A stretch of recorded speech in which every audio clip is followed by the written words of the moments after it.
The 23rd Voyage. In Professor Tarantoga's renowned Cosmozoology, I read of a planet that revolves around the double star of Irpaia, and is so small that if all of its inhabitants were to leave their houses at the same time, the only way they could possibly fit on its surface would be to lift one leg. Professor Tarantoga's reputation as a great authority notwithstanding, this statement did seem a bit exaggerated, and I decided I would determine its truthfulness myself. The voyage I had was mixed. At Cepheid, variable, number 463, my engine failed and the rocket began to fall towards that star, which alarmed me since the temperature of the thing equaled 600,000 degrees centigrade. The heat increased by the minute and finally grew so unbearable that I could work only by squeezing myself inside the small refrigerator, where usually I kept food. Truly a curious stroke of luck, for it had never occurred to me that I might find myself in such a situation. Successfully repairing the damage, I flew on to Irpaia without further incident. This double star is made up of two suns. One is large, red as a furnace, not too hot, while the other is blue and throws off terrific heat. The planet itself was in fact so small, I found it only after combing the entire stellar neighborhood. Its inhabitants, the Hoods, greeted me most cordially. Exceptionally beautiful are the successive risings and settings of both suns. Their eclipses, too, provide unusual sights. For half a day the red sun shines, and then all objects look as if steeped in blood. In the other half, the blue sun comes out, and is so powerful you have to walk around with your eyes shut all the time. In spite of this, though, you can see quite tolerably. Having no knowledge of the darkness, the Hoods call the blue time day, and the red they call night. There is, it's true, incredibly little room on the planet, but the Hoods, being of much intelligence and possessing great knowledge, particularly in the area of physics, have overcome this difficulty in a most ingenious, though admittedly singular fashion. To wit, in a special government office, and with the aid of a high-precision X-ray apparatus, they take of each inhabitant of the planet what they call an atomic profile, which is an exact blueprint showing absolutely every shred of matter, every protein molecule and chemical bond of which his body is composed. Then, when it comes time to turn in for the night, the Hood enters through a tiny door to a special mechanism, and inside is reduced to individual atoms. Taking up very little space in this form, he spends the night. Then in the morning, at the designated time, an alarm turns on the mechanism, which, following the atomic profile, puts back together all the molecules in the proper order and sequence. The door opens, and the Hood, thus restored to life, gives a few yawns and hurries off to work. The Hoods pointed out to me the advantages of this way of life, observing that with it there was never any question of insomnia, bad dreams, apparitions, or nightmares, for the machine, in reducing the body to atoms, thereby deprived it of life and consciousness. They apply this expedient also in a variety of other situations, as, for example, in doctors' waiting rooms and government offices, where instead of chairs you have little boxes painted pink and blue of those machines, and at certain meetings and conferences. In short, wherever a man is condemned to boredom and inactivity, and doing nothing of any use merely takes up space by the fact of his existence. In this same resourceful way, the Hoods are accustomed to travel. If you want to go anywhere, you write the address on a card, paste it on a small cassette, which is then placed beneath the machine.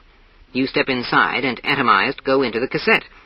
There is a special institution, something like our postal service, which expedites such parcels to their respective addresses. If someone happens to be in a particular hurry, his atomic profile is sent by telegraph to the place designated, and there they recreate him by machine. The original Hood, meanwhile, undergoes pulverization, and is filed away in the archives. This mode of telegraphic travel, being extremely swift and simple, holds considerable attraction. However, it also carries with it certain risks. Right as I arrived, the papers told of an awful accident that had only just taken place. It seems a certain young Hood by the name of Thermophiles was supposed to go to some town situated in the other hemisphere of the planet in order to be married. Being in love, he was naturally impatient, and, wishing to stand at the side of his intended as soon as possible, he went to the post office and had himself telegraphed.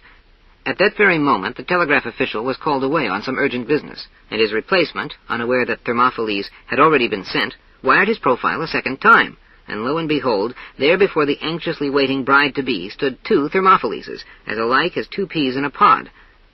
It is hard to describe the shock, confusion, and distress of the poor girl, not to mention the entire wedding party. The attempt was made to convince one of the Thermophileses to submit to atomization, and thereby end the whole unpleasant incident, but that failed completely, for each of them stubbornly maintained that he was the real and only Thermophiles. The matter was taken to court and dragged on through several appeals. It was after my departure that the highest court reached its verdict, therefore I cannot say how the matter was finally resolved. Editor's note. As we have since learned, the verdict called for the atomization of both fiancés and the subsequent reconstruction of only one. Therefore it was truly Solomonic. End of note.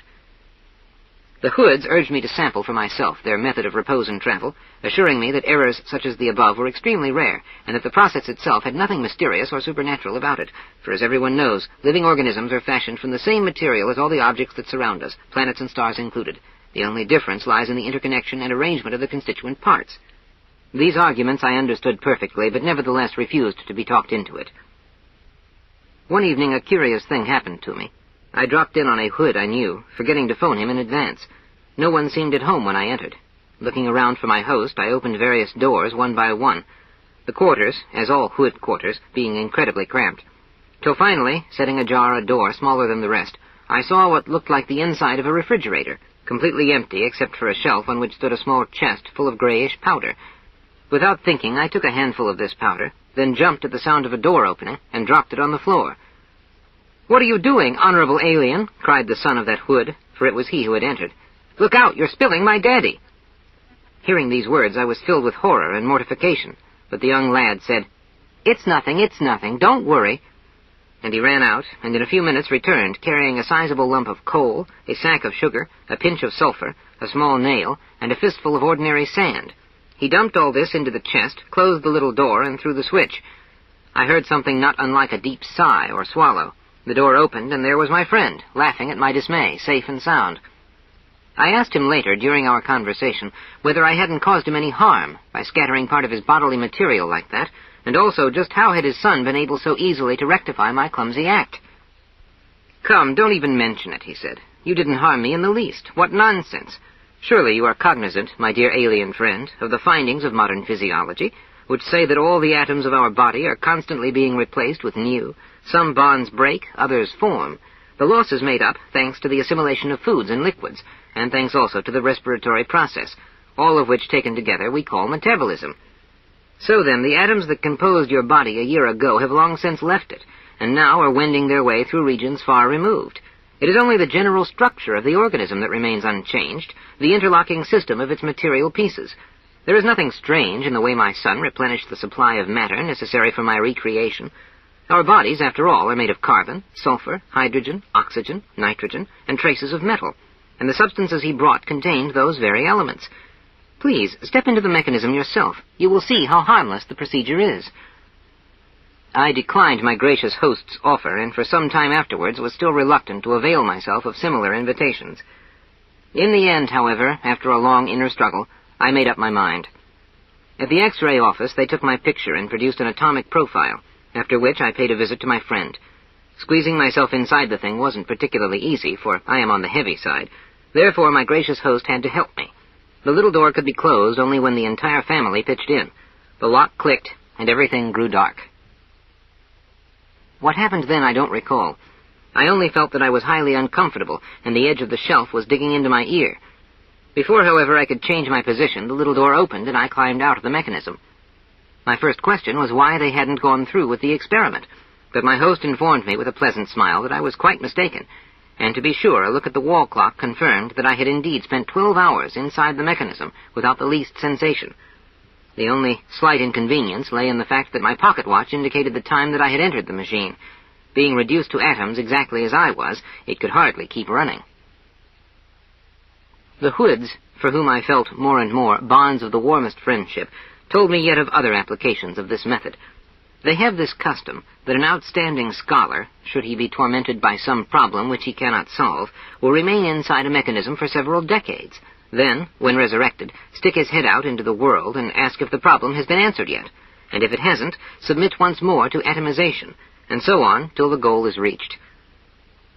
After this first successful experiment, I grew so bold, developed such a taste for that novel way of resting, that it was not only nights, but every free minute I spent in the atomized state.